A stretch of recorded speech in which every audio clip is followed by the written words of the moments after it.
Muy bien, muchas gracias. Y antes de continuar con nuestro estudio en las últimas 7 palabras de Cristo en la cruz, vamos a acercarnos a Dios en oración. Padre misericordioso, es en el nombre de nuestro Señor Jesucristo que nos acercamos a ti nuevamente con corazones agradecidos por el privilegio de conocer al Salvador en forma personal y práctica. También te agradecemos, Dios, por poder estudiar tu santa palabra, la Biblia, y por la asistencia del Espíritu Santo, nuestro gran Maestro. Te rogamos que ministres a todos los que están escuchando en este momento, Padre, y hoy pensamos de manera especial en los ancianos y aquellos que están deprimidos, aquellas queridas personas que nos han escrito que tienen 70, 80 o aún 90 años, y qué bendición son sus corazones para este programa. Dios, fortaléceles en una manera muy especial en este día. Provee para sus necesidades espirituales, emocionales y físicas. También te rogamos por tus queridos hijos. Muchos de ellos están solos y necesitan la fortaleza de las Escrituras y del Espíritu Santo, y queremos llevar sus cargas y sus pruebas. También oramos por las familias, por los jóvenes y por los niños que escuchan este programa. Que este sea un buen día para todos nuestros oyentes. Oramos especialmente por los que están en prisión también y que desde allí nos escuchan tu palabra, Dios. Padre, fortaléceles hoy, que lleguen a conocer a Cristo como Salvador personal, aquellos que aún no lo tienen, y que todos nosotros podamos estar orando por ellos. Escúchanos, Dios, porque oramos en el nombre de nuestro Señor Jesucristo. Amén. En el programa anterior habíamos comenzado a analizar la necesidad de la muerte del Señor Jesucristo en la cruz. Dijimos que esto era muy importante para luego poder comenzar de lleno con el estudio de las 7 últimas expresiones que el Señor pronunció en la cruz, estando crucificado. Ahora, ¿por qué era tan importante o imperativo que Cristo muriera en la cruz? Bueno, en el programa anterior dijimos que era necesario que el Señor Jesucristo muriera para que el hombre pudiera reconciliarse con Dios. Pero también era necesario que Cristo muriera porque el pecador necesitaba paz con Dios. La ausencia de paz entre Dios y el pecador es el resultado del pecado no perdonado. No puede haber paz a menos que el pecado sea perdonado. El perdón es un requisito necesario para que exista la paz entre Dios y el hombre. La enemistad que existe entre Dios y el hombre surge de la mente carnal del hombre. Romanos 8:7, Pablo dice, la mente carnal es enemistad contra Dios, porque no está sujeta a la ley de Dios, ni tampoco puede.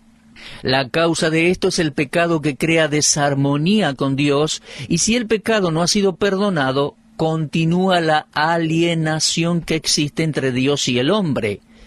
El más grande descubrimiento que puede hacer el pecador es que si quiere tener la paz perfecta, debe encontrar la manera de estar en armonía con Dios. Ahora bien, amigos queridos, por favor saquen de su mente cualquier idea que puedan tener o que ya puedan tener de que por nuestro propio esfuerzo podemos hacer la paz con Dios. Debemos regresar a la palabra de Dios.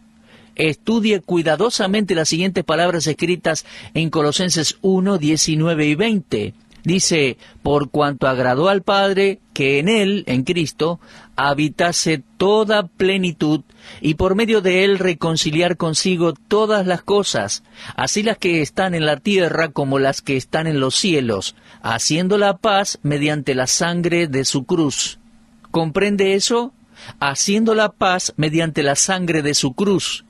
La plenitud divina, la totalidad de la deidad, estaba en Dios hombre, Jesucristo, para que Él pudiera hacer la paz mediante la sangre de su cruz. Romanos 5:1 dice, justificados pues por la fe, tenemos paz para con Dios por medio de nuestro Señor Jesucristo.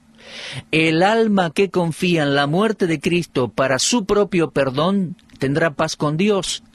Algunos años atrás escuché el sermón de un evangelista quien concluyó el mensaje invitando a los inconversos sobre esta base. Él dijo, si alguno de ustedes, de los que están aquí en esta noche, no son salvos, hagan la paz con Dios. Ahora, amigos míos, me sonó a imposible. Es imposible que un pecador haga la paz con Dios.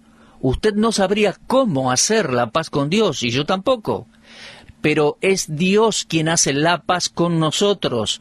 Escuche Colosenses 1:20, dice, haciendo la paz mediante la sangre de su cruz. Era necesario que Cristo muriera, no solo por la paz del pecador, sino también por la pureza del pecador. La ausencia de pureza en el pecador es el resultado del pecado no perdonado y de su alejamiento de Dios.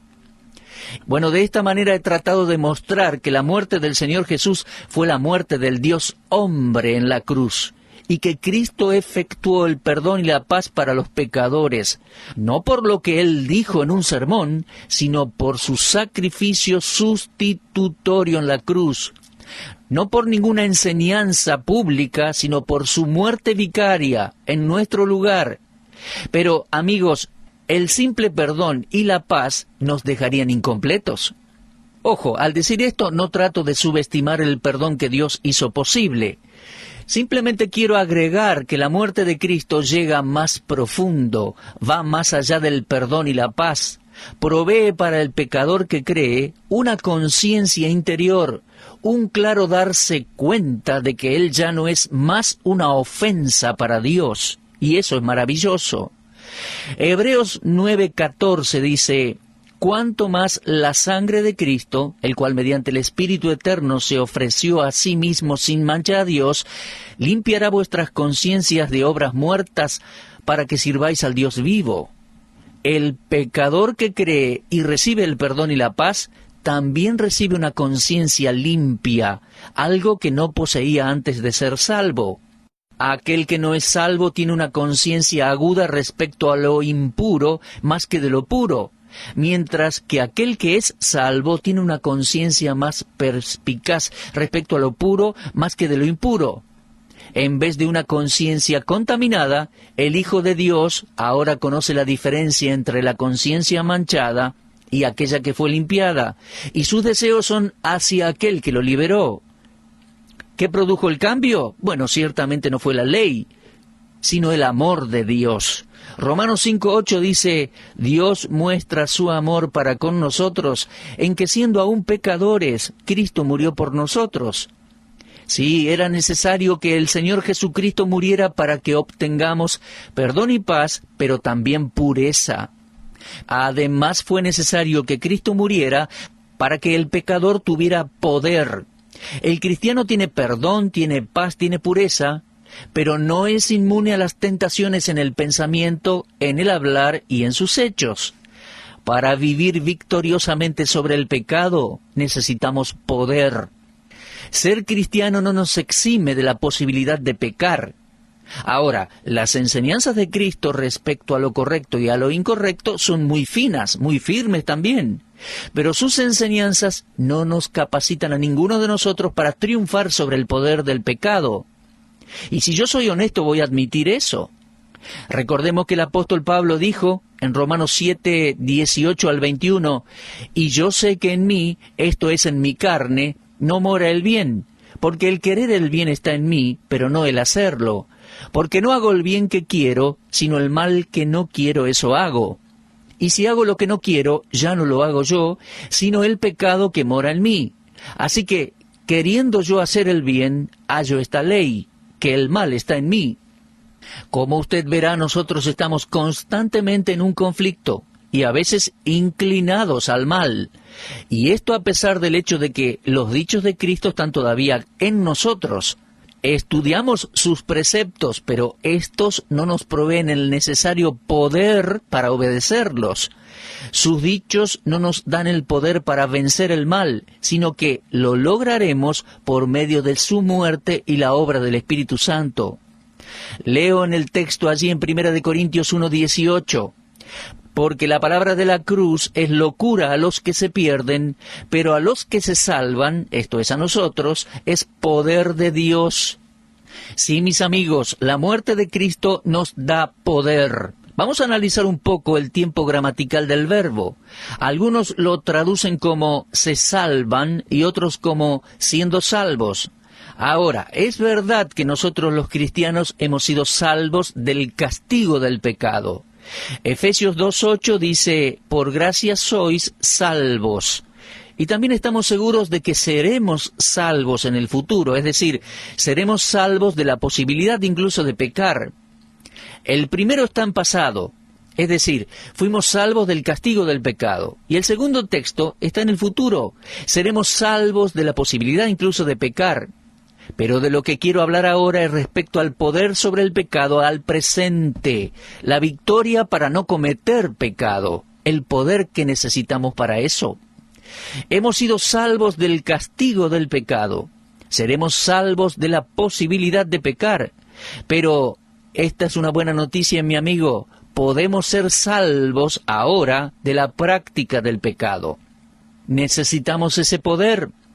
Nuestro versículo allí en 1 Corintios 1:18 nos dice que si somos salvos, es la palabra de la cruz la que tiene el poder de Dios para esta salvación. Verá, la salvación en la Biblia está establecida en 3 tiempos, 3 pasos, 3 etapas. Y estos 3 tiempos de la salvación están relacionados con los 3 tiempos gramaticales, pasado, presente y futuro. La palabra eterna de la cruz capacita al pecador para encontrar la salvación del castigo del pecado, y esa misma palabra eterna proveerá poder para vivir poderosamente sobre el pecado. Observe esto, no es la predicación de la cruz, sino la palabra, el verbo que se hizo carne, en quien habita toda la plenitud de la deidad y que murió en la cruz y luego resucitó. Ahora, no es mi propósito en esta serie de estudios simplemente examinar las palabras que un hombre pronunció cuando estaba muriendo en una cruz, sino las palabras de la palabra, del verbo, él mismo. Cuando llegamos al final de nuestros propios recursos, nos damos cuenta de que no podemos sin Cristo, y es entonces que Él obra con su poder en nosotros y por medio de nosotros. Créanme cuando les digo que Cristo es suficiente para todo lo que usted y yo necesitaremos en esta vida, y eso incluye el poder necesario para una vida victoriosa sobre el pecado. Finalmente quiero decirles que Cristo fue necesario que muriera por la esperanza del pecador. Escuchen lo que dice 1 Corintios 15:19. Si en esta vida solamente esperamos en Cristo, si no hubiera resucitado, seríamos los más dignos de conmiseración de todos los hombres. Mire, déjeme decirle que no hay una esperanza brillante en una religión cuyo fundador todavía permanezca muerto. Los discípulos en el camino a Emaús testificaban de eso. Luego de la crucifixión de nuestro Señor, ellos siguieron su camino con tristeza, con desesperanza. En Lucas 24:17 leemos que ellos estaban tristes. ¿Por qué estaban tristes? Bueno, la respuesta es clara en el versículo 21. Ellos dijeron, nosotros esperábamos que Él era el que había de redimir a Israel, y ahora, además de todo esto, hoy ya es el 3er día que esto ha acontecido. La esperanza que una vez tuvieron ya no estaba más en ellos, y todo por sus propios corazones necios e incrédulos. Bueno, en realidad ellos sabían mejor de lo que creían. El apóstol Pablo escribió en 1 Corintios 15, 1-4, «Os declaro, hermanos, el evangelio que os he predicado, el cual también recibisteis, en el cual también perseveráis». Y dice después, «Fue sepultado, resucitó al 3er día conforme a las Escrituras». Mis amigos, nuestra esperanza futura está en nuestro Señor resucitado. Pero vemos que era necesario que Él muriera primero, antes de que Él pudiera resucitar de los muertos, lógicamente. Romanos 4:25 dice, «Fue entregado por nuestras transgresiones y resucitado para nuestra justificación». En 1 de Pedro 1:3 leemos, «Bendito el Dios y Padre de nuestro Señor Jesucristo, que según su grande misericordia, nos hizo renacer para una esperanza viva por la resurrección de Jesucristo de los muertos». ¿Lo entiende? Ese es el valor inmenso de la muerte de Cristo en la cruz. Bueno, ahora, hecha esta introducción acerca de quién es el Señor y entendiendo el valor de su muerte en la cruz, vamos a comenzar el estudio propiamente dicho de las 7 palabras de Cristo en la cruz. La primera expresión que Cristo dijo estando crucificado la tenemos en Lucas 23:34. Jesús decía: Padre, perdónalos porque no saben lo que hacen. Mientras nos acercamos al Salvador moribundo allí crucificado, captamos un poco de la gran carga que tenía en su corazón. No había resentimiento en estas palabras. Él podría haber pronunciado maldiciones sobre aquellos que le infligían sufrimientos. En sus palabras no había autocompasión ni egoísmo. Él podría haber reclamado a sus crucificadores o torturadores clemencia y consideración. Y déjenme decirle que será de provecho para nosotros si nos movemos lentamente a través de estos estudios sobre las palabras que Cristo pronunció en la cruz, escuchando con atención cada palabra para no perder su significado completo. Observe por favor en el versículo que acabamos de mencionar la primera palabra, la palabra Padre, porque ella nos muestra algo. A pesar de todo lo que él había pasado, y que estaba pasando incluso en ese mismo momento, él no perdió la conciencia de su condición de hijo. El Padre y él todavía tenían una bendita comunión. Bajo una pesada carga, cuando lo justo está siendo suprimido y lo injusto parece salir triunfante y prevalecer, la fe, mi amigo, es tentada a dudar de que Dios está todavía tratando con nosotros como Padre. Más bien a veces sentimos que Él nos está tratando como un juez. A pesar de toda situación, el Señor Jesús no dejó de beneficiarse de la bendita relación que existía entre Él mismo y su Padre. Es significativo que su ministerio público comenzó orando al Padre, allá en Lucas 3:21, y finalizando allí en el momento de la cruz, vemos concluyendo su ministerio con oración. Fíjese, mi amigo, qué manera de comenzar y qué manera de terminar, en comunión bendita con el Padre Celestial, confiando en Él. Durante la breve estadía de nuestro Señor en la tierra, Él a veces pasaba toda una noche en oración. Y en este momento, al final, en medio de su tristeza más profunda en la cruz, entró nuevamente a la cámara de oración. Y bendición de bendiciones, se nos permite escuchar lo que Él le dijo al Padre.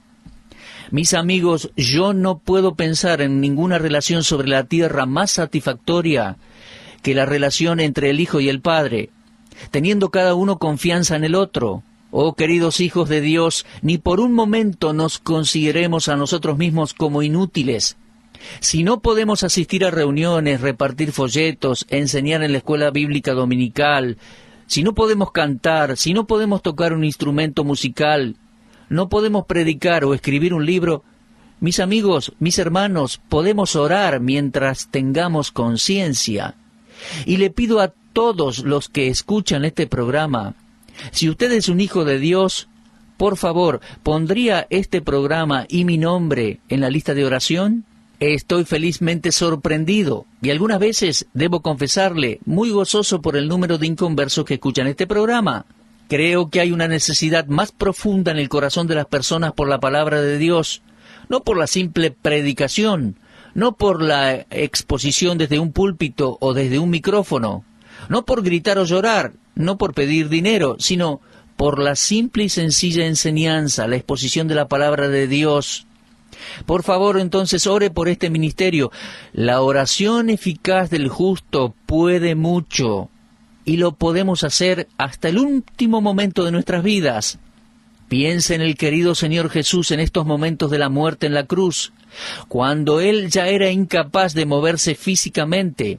Levantó su corazón y su voz en oración a su Padre a favor de otros. Mis amigos, es un gran ejemplo, y qué privilegio es orar, aún en tiempos de enfermedad y de vejez. En su oración el Señor Jesús dijo: Padre, no saben lo que hacen. Personalmente creo que se refiere a los soldados romanos que le crucificaban. Ahora, esto me dice que ellos ignoraban algo. ¿Qué ignoraban? Ciertamente creo que no eran ignorantes del hecho de que estaban crucificando a un hombre inocente, porque en Lucas 23, 14 y 15, leemos, habiéndolo interrogado, dice Pilato, yo delante de vosotros no he hallado en este hombre delito alguno de aquellos de que le acusáis. Y ni aun Herodes, porque os remití a él, y aquí nada digno de muerte ha hecho este hombre. Cuando los judíos descubrieron que Pilato, siguiendo su costumbre de soltar un prisionero en la Pascua, estaba planeando dejar libre a Jesús, le demandaron que soltara a Barrabás. La multitud en realidad sabía que Cristo no había hecho nada digno de muerte. Ellos no ignoraban el hecho de que estaban enviando a la muerte a un hombre inocente. Todo el juicio del Señor Jesús en realidad fue una gran injusticia. Ahora, ¿de qué ellos entonces eran ignorantes? Jesús oró, Padre, perdónalos, porque no saben lo que hacen. ¿Qué era lo que no sabían? Ellos no sabían que estaban crucificando al Señor de la gloria. El apóstol Pablo escribió en 1 Corintios 2:8, la que ninguna de los príncipes de este siglo conoció, porque si la hubieran conocido, nunca hubieran crucificado al Señor de la gloria. Y luego de la crucifixión, Pedro dijo en Hechos 3:17, ahora hermanos, sé que por ignorancia lo habéis hecho, como también vuestros gobernantes. Por todos sus pecados en contra de la luz había una ceguera verdadera con respecto a la verdadera persona y propósito de Jesucristo. Pero tanto Pedro como Pablo reconocieron cierta ceguera en los enemigos de Cristo. Y eso debido a que Cristo era tan diferente al Mesías que ellos esperaban. La gente no era consciente de la terrible criminalidad de su conducta. Déjeme decirle que la ignorancia más abismal en el mundo hoy es la ignorancia de los hombres sabios y mundanos con respecto a las cosas espirituales. ¿Y cuán ignorante es la gente hoy con respecto a las cosas espirituales? Los sabios hombres mundanos son tan ignorantes de las cosas espirituales simplemente debido a que ellos descuidan la Biblia. Cada día el hombre descubre algo nuevo de la creación de Dios, pero al mismo tiempo conoce tan poco respecto a Dios. Y aún hoy podemos ver la ceguera del pecado. Piensen en los judíos incrédulos. Leemos en 2 Corintios 3:14, el entendimiento de ellos se embotó, porque hasta el día de hoy, cuando leen el antiguo pacto, les queda el mismo velo no descubierto, el cual por Cristo es quitado. Y 2 Corintios 4:4 dice, en los cuales el Dios de este siglo cegó el entendimiento de los incrédulos, para que no les resplandezca la luz del Evangelio de la gloria de Cristo, el cual es la imagen de Dios. En estos días, cuando el conocimiento crece, y en verdad ha aumentado muchísimo, uno solo tiene que observar los grandes avances en cualquier campo de la ciencia para darse cuenta que lo espiritual, lo interior, no ha crecido en la misma proporción que lo externo. Algunos de los grandes secretos científicos descansan en las mentes de inconversos. Y a pesar de todos estos descubrimientos científicos, muchos de estos hombres permanecen espiritualmente ciegos. Pero esto no sucede con todos los intelectuales. Conozco hombres de brillante carrera y prodigios intelectuales que llegan a leer la Biblia cuidadosamente para probar todo lo falso y asimilar todo lo verdadero. Los grados de la ceguera de esos hombres desaparecieron porque vieron su vergüenza y aceptaron a Cristo como Salvador personal, ni más ni menos. El famoso escritor ruso Tolstoy dijo, por 35 años en mi vida fui un hombre que no creía en nada. Hace 5 años que creo en las doctrinas de Jesús y toda mi vida tuvo una repentina transformación. Y bien amigos, ¿qué con respecto a ustedes? ¿Qué con respecto a usted, mi estimado oyente? ¿Ha conocido usted al Señor Jesucristo como su Salvador personal? El gran Dios y Señor, el gran Dios hombre, murió en la cruz por nuestros pecados. Y Él sabe comprender nuestra falta de información y dice, Padre, perdónalos porque no saben lo que hacen. Pero cuando ya estamos informados somos responsables de lo que hemos oído. ¿Ha conocido usted al Señor Jesús como Salvador personal? Quizás usted sea educado e inteligente, quizás un abogado, un profesional, un doctor o un trabajador social, maestro o profesor, pero sin el Señor Jesucristo, usted está ciego y perdido sin Dios. Mi amigo, Dios quiere perdonar sus pecados, y la base y fuente de su perdón es la sangre derramada de Cristo en el sacrificio de la cruz. Es mi deseo y oración que sus ojos, corazón y mente se abran para recibir a Cristo como su Salvador personal. Si usted no es creyente, confíe en el Señor Jesucristo, y Dios dice que Él le salvará, Él le otorgará perdón de pecados y vida eterna. Y mis amigos, si alguno de ustedes necesita asesoramiento o ayuda para dar ese paso de fe, para recibir a Cristo como Salvador, no dude en consultar en la consejería de esta radio bíblica. Y para ustedes, mis hermanos y hermanas en Cristo, unámonos dando gracias a Dios por su perdón y su amor. Gracias por habernos escuchado en el día de hoy. Que Dios les bendiga y que tengan un gran día.